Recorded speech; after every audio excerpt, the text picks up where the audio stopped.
I'm Ann Stewart, and today we're going to be talking about the 3 things that I'm seeing in the marketplace the most that might help you understand what is happening out here right now. Now, interest rates have been actually bobbing upward more than they've bobbed downwards, unlike what the Feds has sort of teased us with. We were left after the first of the year thinking we're going to see interest rates go down, and it doesn't mean they won't go down, but we've seen more up than we have down. So what's happening in the real estate industry specifically? What am I seeing as a professional out in the field every day, watching buyers and sellers doing what they do? Let's start with number 1. The first thing is we're seeing a lot of buyers being hesitant. Hesitancy is a sort of a, not a fear-based emotion, but more of an uncertainty of what's happening out here. A lot of buyers are wondering, is it a good time to buy? Are interest rates going to go down? Should I wait? Can I get better pricing if I wait? You know, prices and affordability has been a real challenge for a lot of folks. And so naturally, as buyers enter the marketplace, we're seeing a lot more buyers hesitant on pulling the trigger. In fact, you see it when you get showings and somebody says, yeah, they really liked it, but they're going to think about it, and then they never end up writing an offer, or they're writing offers and then never following through. And that leads me to number 2, which is statistically right now, we're seeing a huge number of sale fails. Well, what the heck is a sale fail, Ann? A sale fail is when a buyer writes an offer on a property, gets their offer accepted by the seller, and then usually in that first week in the contract, they back out.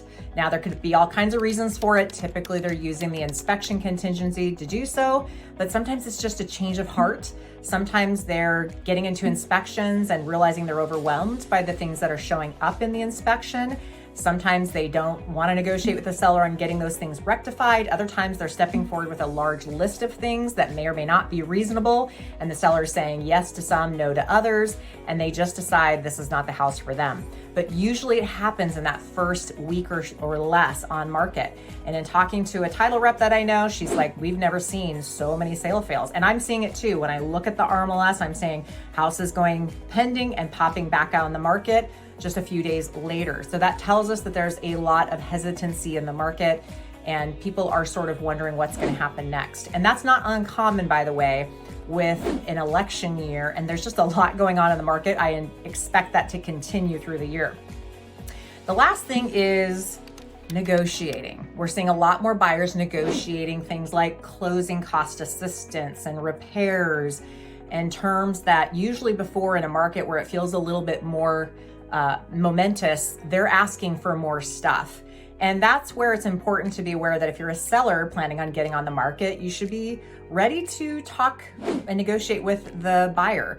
Now, if your house is sitting longer on the market, it gets harder to leverage your situation. Oftentimes buyers look at the entire picture. They sort of wonder, okay, why is a house taking so long to sell? Obviously in this market, houses are taking longer to sell, and therefore they feel like they have a little bit more leverage and courage perhaps to ask for more. So those are my 3 things that I'm seeing in the real estate market right now. I'd love to hear your feedback. Drop it in the comments below. Email me. I'd love to hear from you.